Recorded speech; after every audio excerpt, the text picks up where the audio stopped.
we quickly want to look at the roads. Want to know what the road is looking like at this hour. Quickly, for those around Muritala Mohammed corridor, okay, that's around Muritala Mohammed Way in West Uingbo. I learned that that location is looking good. Traffic has subsided within Muritala Mohammed Way in West Uingbo. And of course, connecting all the way down to Ido is a steady ride. And for now, we have no impediments. And of course, traffic managers are well positioned doing the needful. So please stay safe, drive safely, and keep it within the speed limit as you make use of the Uingbo-Ido corridor. All right, so let's quickly head back to the topic of discussion. But first, I want to say Happy New Year to, yes, of course, to Farmer Mogaji. Good morning to you. Yeah, to you Happy too. New Year to you too. How are you doing this morning? I'm doing great. All right, and of course, how's traffic like? First and foremost, coming down here, how's it like? Traffic was good. Good. All right. All right. So today, of course, being the maiden edition of Farm School, I will appreciate if you enlighten us on what Farm School is all about for the sake of our listeners out there. Okay. Farm School is a platform where Nigerians can get practical and actionable agribusiness insights for them to be able to start or turn around their agribusiness or their ideas or their desires to go into the agriculture sector. So we'll give you practical information that you can take action on, basically giving you insights. So you use that to take informed decisions. That's the whole idea. Along the line, we would be more like, it's like training on radio. So we're training on radio, and also I've also carried this passion for a long time, where I feel that the civil servants go to the same market with the private sector, but they don't earn the same amounts. Yes. So how can we produce food and get it across to civil servants? At the same time, yes, leveraging what's available. But most importantly, Nigeria has too much opportunities. I use the word too much, that Nigerians are complaining about, but foreigners are leveraging. Wow. So we would be opening up opportunities. When on this program, generally you have big figures. You say, oh, government has launched this. This is this rich philanthropist or billionaire has launched this. How can you leverage? So we're plugging opportunities, to the things available in the environment, and also trying to bridge gaps. Bridging gaps is very crucial. I always say this: food is not expensive in Lagos. Okay. However controversial that is, it is distribution that makes food expensive in Lagos.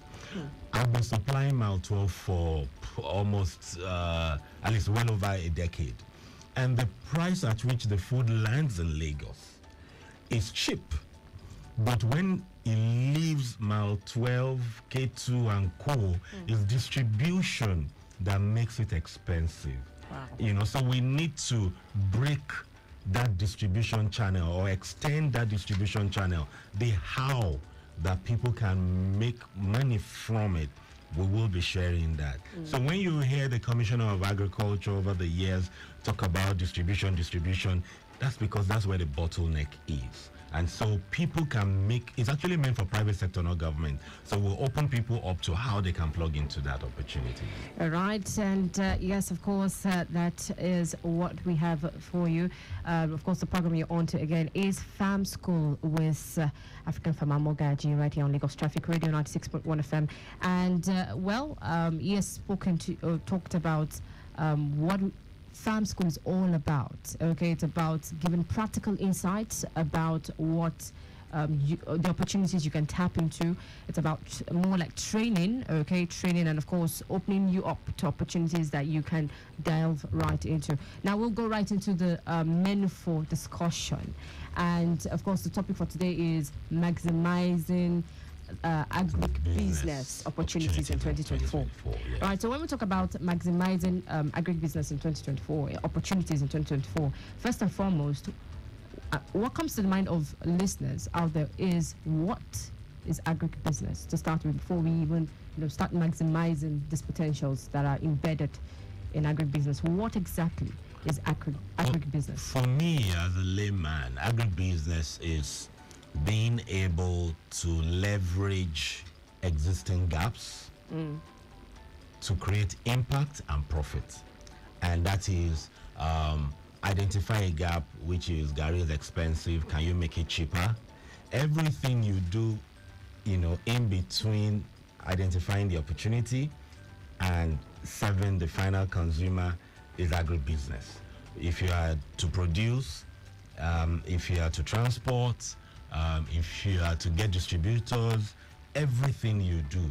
I haven't been in the sector for almost 3 decades now. I beg to differ around saying agribusiness is different from agriculture. It's just some people crafted those conversations. The rural farmers, our fathers in the villages, will start from 1 acre, end up with 20 acres, 30 acres. That growth, you must understand business to grow and sustain it and send children to school and still live on that. So there's really no difference between agriculture and agribusiness, apart from educated elites now just saying the people in the villages do agriculture, we do agribusiness, but it's the villagers that feed the people. So agribusiness is basically what you do between identifying an idea or trying to solve a problem and eventually executing it profitably and making impact. That is agribusiness. Profit and impact. Only profit is not agribusiness. It's profit and impact. Profit and impact, yes. Okay. So, but before we move further, I just wanted, of course, for the sake of our listeners, because I know that in the course of the program, they will be, having questions, sending in their questions. So yes, just stay tuned, stay close. We will certainly be opening the phone lines for you to call in, to ask your questions. You can call in, of course, and in no time we'll be, of course, giving you the numbers to call. But then let's quickly, get right into, again, the topic. Like you said, the topic is maximizing agribusiness opportunities in 2024. And agribusiness is more about, of course, the impacting and making profit from the business. So now back to you, Farmer Mogaji. How do we, to start with, okay, now we know you've explained what agribusiness is about, so I would like to ask, how can individuals maximize this business, this agribusiness now in 2024? Yes. Because the year has started, it has kicked off, and there are a lot of people that will be interested in agribusiness. They would want to, some might even want to go into it full time. So how can they enhance, the potentials, the benefits from agribusiness this year? So I was deliberate with choosing maximizing, which means the opportunities already exist. Yeah. Some people are already doing it. So maximizing means leveraging full potentials. So take, for instance, right now, the food prices are really high because of the challenges in the economy, not necessarily because of the insecurity and others, but because of the general challenges dealing with dollar and co. However, with the insecurity, with the farmer elder challenges, with all the problems we are aware of, we still feed ourselves, which means some people are still producing.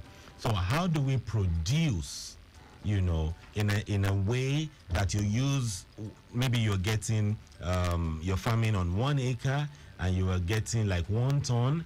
How can you use that 1 acre and get 5 tons? Same input, same energy. You're already distributing maybe corn or gari. How can you spend less on distribution? How can you get more customers that will make the business sustainable? So these are core conversations that will be moving around. So when we talk about maximizing the opportunities, first you have to know where the opportunities are. Now, today, the time today will not be sufficient, to really run through the opportunities. But I would say this. Let me just do some 2024 projections. I normally do that every year here. I've not done that this year, and I thank God I've been accurate, over the last 15 years. But on this platform, in the last 5 years, the predictions have been, almost 99%. So today we see that we have challenges. We say, rice has gone up. So I would like to start with this.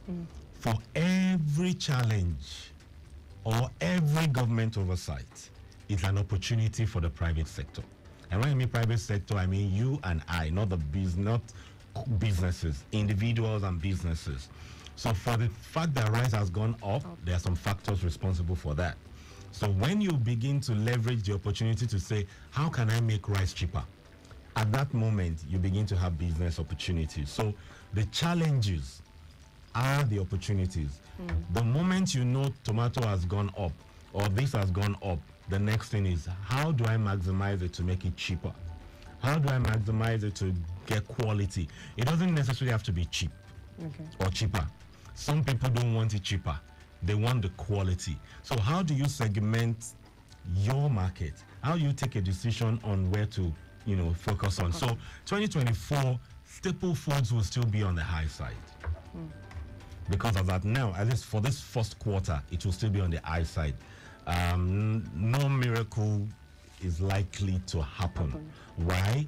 Because it's a process. Agribusiness is a process. Magics don't happen.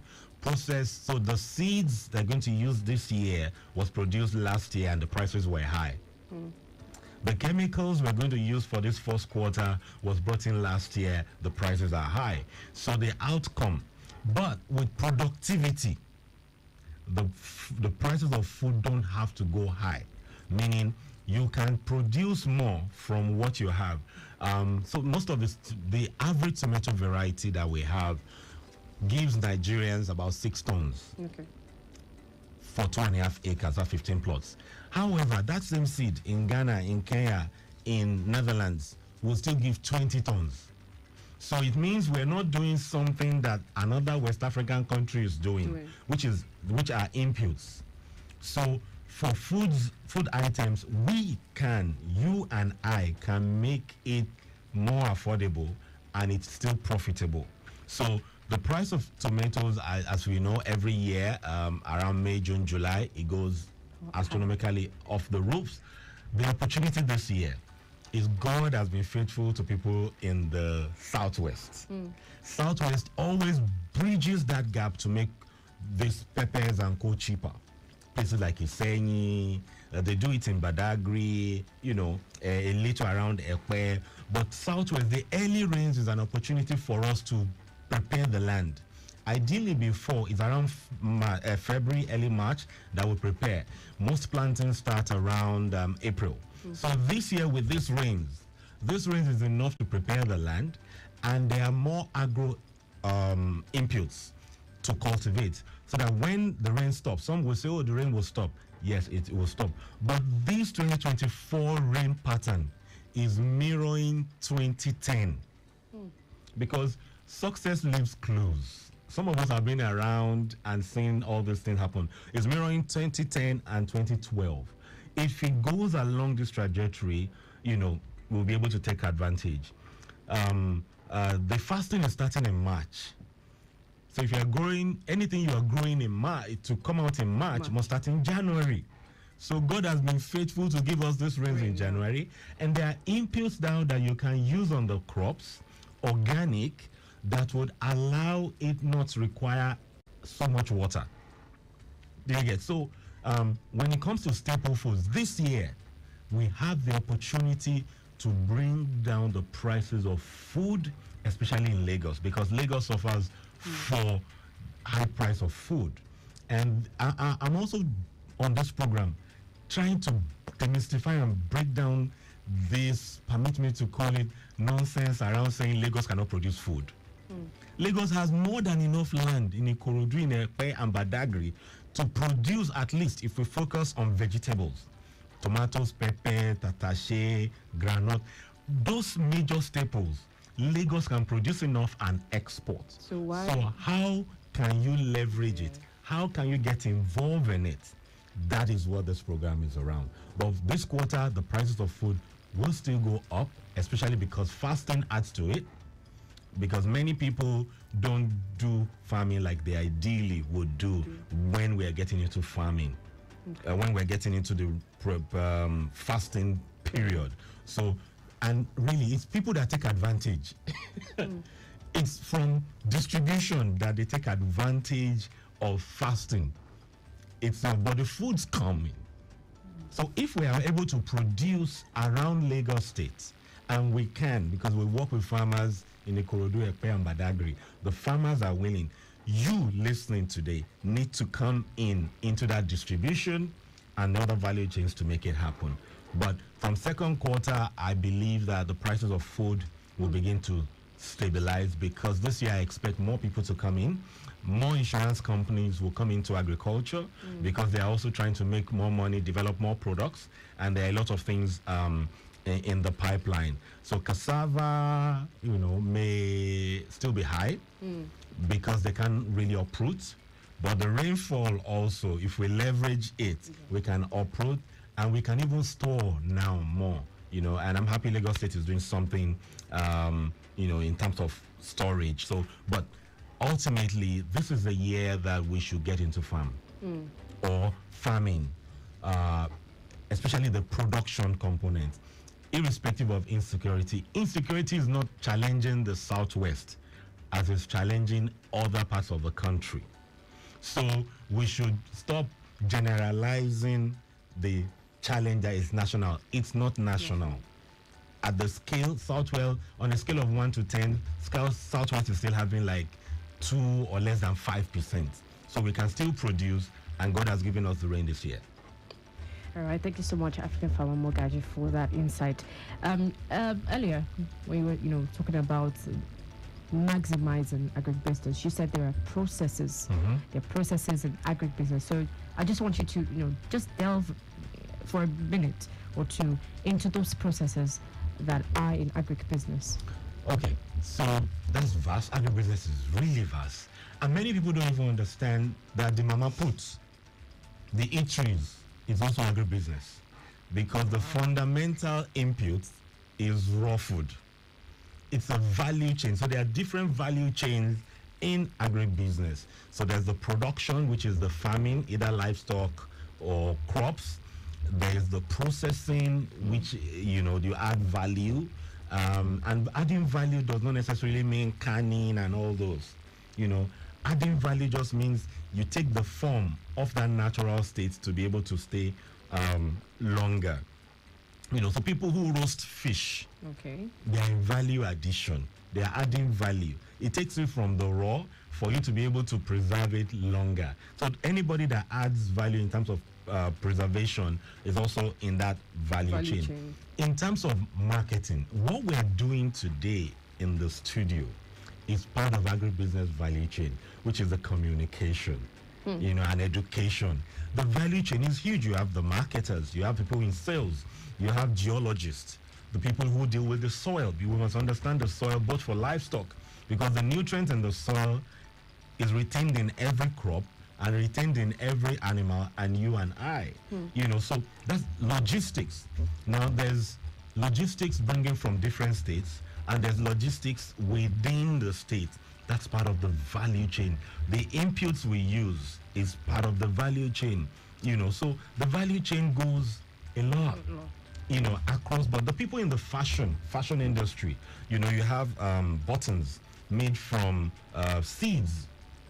Fashion people are in the value chain. They use cotton to produce fabrics.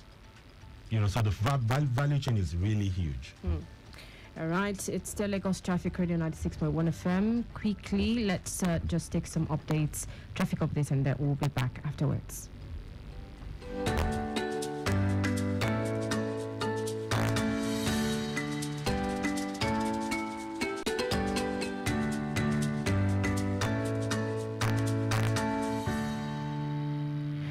it's still Lagos Traffic Radio 96.1 FM. Quickly, we want to look at the Lagos-Abeokuta environs, precisely from underneath Jubilee Bridge, which is within Okeodo axis. At the moment, underneath the bridge, down to Ojaoba to connect Charity intersection is good. U-turn, General, Amadia, Ijayi, looking good on both sides. Although, as you approach Kola, Moshalashi, you will experience a little delay there, and that's owing to, of course, commercial activities coupled with pedestrian crossing. Moving on to Alakoko, Ajegunle is a good one. We also have it good on the return journey, and of course, linking up with Ilekbo is good. No impediment has been recorded yet, and traffic managers are well positioned doing the needful. All right, so let's, of course, head back to our topic of discussion. All right, so Farmer Mogaji, African Farmer Mogaji, I have more like a question, still pertaining to, of course, maximizing agribusiness in 2024. So how can individuals, how can private sectors, how can, those who even work in the government access these agribusiness opportunities, especially for the teeming youths? Okay. First and fast is they have to listen to this program every Thursday, 10:15 to 11, because it's a process and so many things will be coming out and being unveiled. So first and first is to understand your personality and yourself. That's the first thing. And that's what people miss the most. Who are you? What do you like to do? It's what you like to do, or let me say your favorite food that you'll be planning to get involved in, or the challenge around you. But you must know, are you an extrovert? Meaning, you're a jolly good fellow. You just like bubbling. You like things, you like a lighter mood, Are you a choleric, somebody, extremely focused, a go-getter? Are you phlegmatic? You like processes. You like to be comfortable, but you're not trying to get a billion naira. You need to. Are you a choleric? Are you a melancholy? A thinker. Once you identify who you are, then you now plug it to an opportunity. But it's not every opportunity that is your opportunity. Yes. And what I normally would say is what is selling is different from what will sell. You should focus on what will sell. So when you bring your personality, your exposure, your experience, your career experience into agriculture, that is where the breakthrough comes in. So that is where to start. If you miss that gap, you are going to lose money. If you're going to invest in something you have an idea. You may not know about the agribusiness opportunities, but you can bring your knowledge to be able to ask questions and get things, done. So it's knowing yourself, that is first, not your money. And in agribusiness, you need to understand this. The seeds we plant to make money. When I say plant, I mean you invest. It is not your money. It is not your seed. It is not your baby cattle or cow or bull. It is the information. Information is what we cultivate to make money and impact in agriculture. You miss the information, you miss everything. That is where to start. You miss that, you're on the wrong trajectory. You will never get to the promised land. Wow. Okay. So another question again pertaining to, of course, how the youth can, of course, get hold of these opportunities. How can we make it attractive? Now they have discovered themselves, what they would love to do, and then of course with the right information. So how can we then make it attractive to them, to these youths? I've said first thing, show the youth the money in Nigeria and they will follow. So show them the money. How can you make the money? Especially short term. How can you get involved in distributions? With their phone. We need to be talking about their phone. They are permanently, I use the word permanently, they are plugged to the phone, So how can you bring everything on their phone to give fun, show them the money, the entertainment. We need entertainment, huge entertainment. They want to sing, they want to blow, So how can we bring that? And that is doable. We've done some experiments and some foreign people have done it in Nigeria. Bring that together. And also, how can we make it seamless? it has to be seamless. We have to remove the drudgery. Not everybody is cut out to produce. Not everybody is cut out to market. Some can just open up and do fashion and co and social media, basically. All right, it's now time for us to take calls. Okay, please, if you have questions, kindly call 0809 9120777. Hello. Good morning, Taiwo. Good morning. This is Riri Lulua. I need to ask Mr. Magaji. Yes. What exactly is the information you're serving? Your name. My name is Adisa. All right. Where are you calling from? I'm on the expressway right now. Okay. All right. So please go on. Go on with your question. Okay. What exactly is information you need? Because every business is about information. Yes. It's about opportunities. Yes, sir. But in agri, if I go and buy cassava, for instance, where is the information? I need to process it to Gary before I can make any meaningful thing out of it. That is not clear to me, please.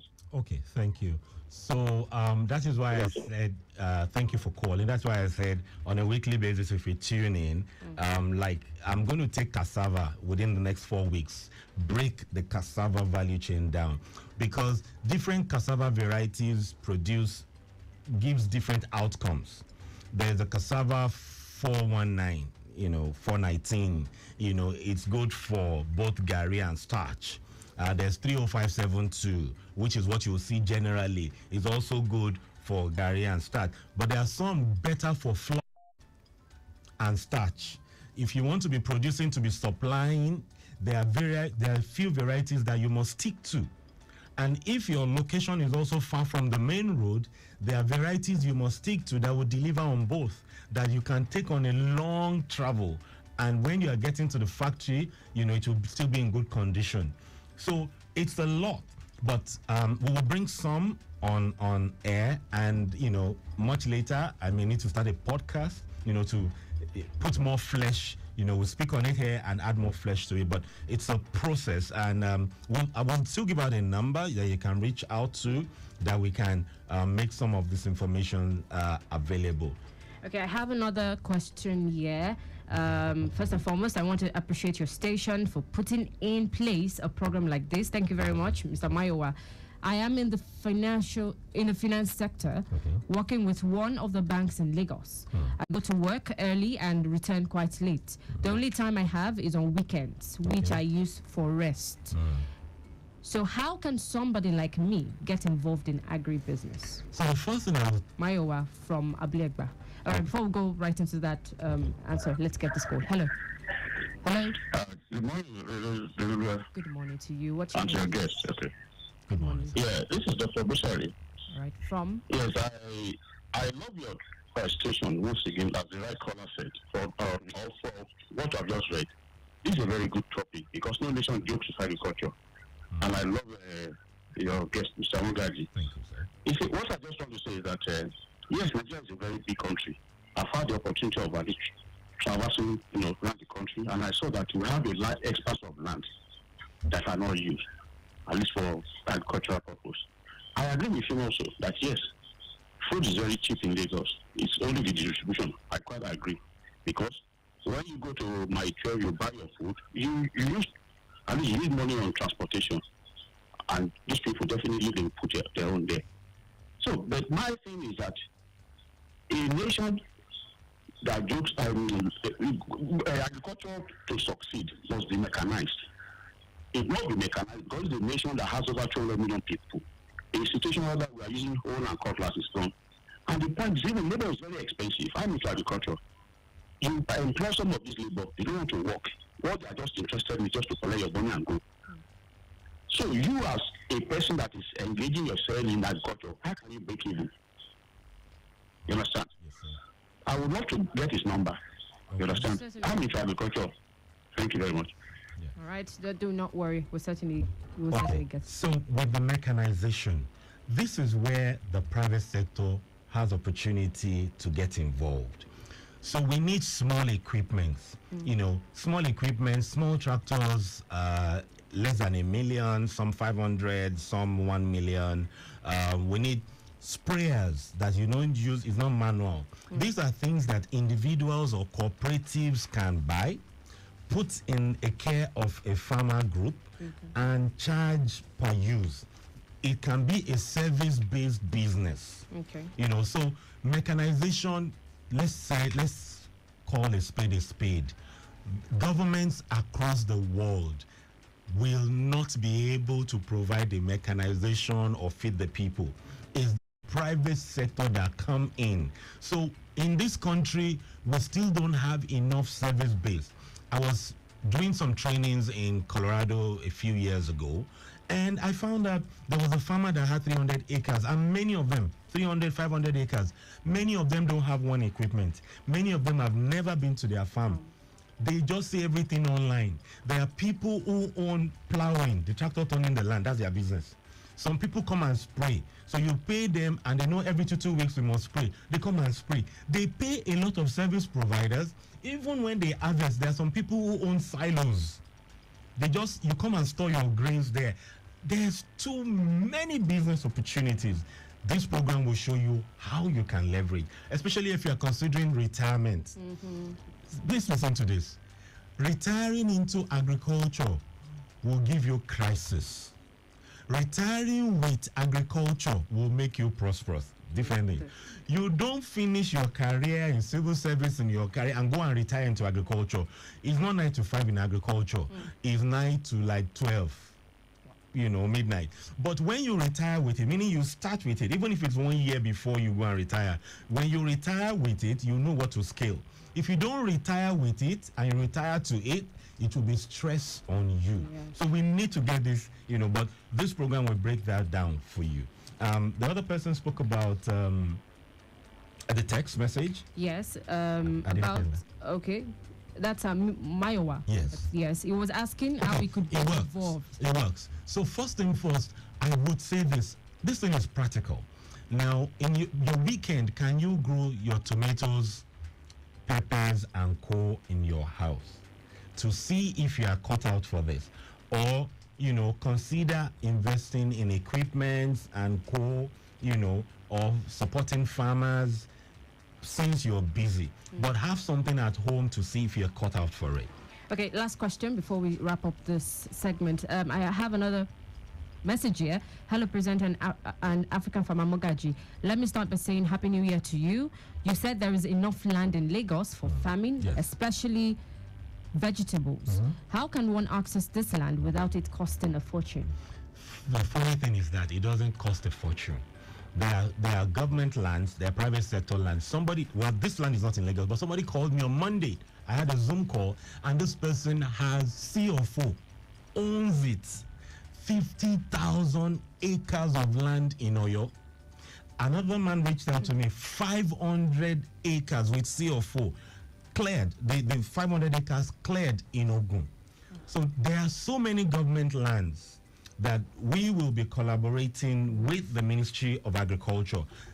That is one of the ministries that is very open, apart from Ministry of Education. At least I've interacted with both of them.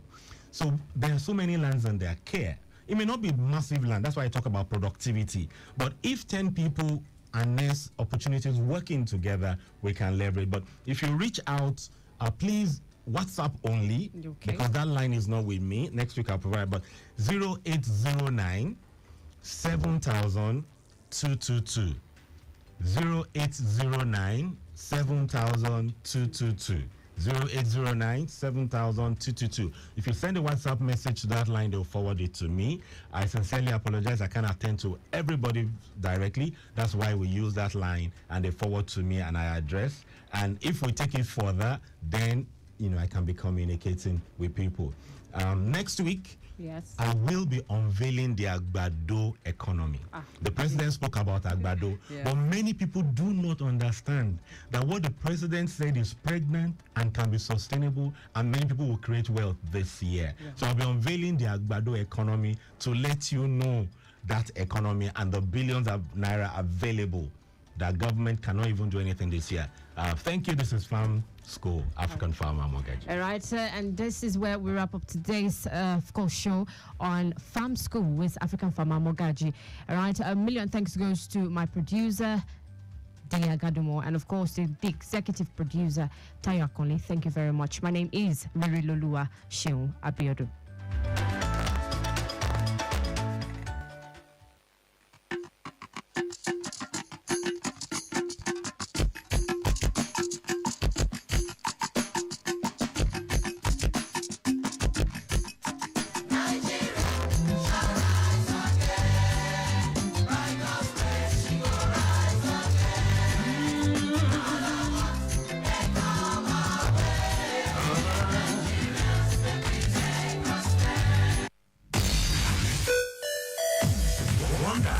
Gets you knocked down all day, all time. With that traffic report, just as and when you want it.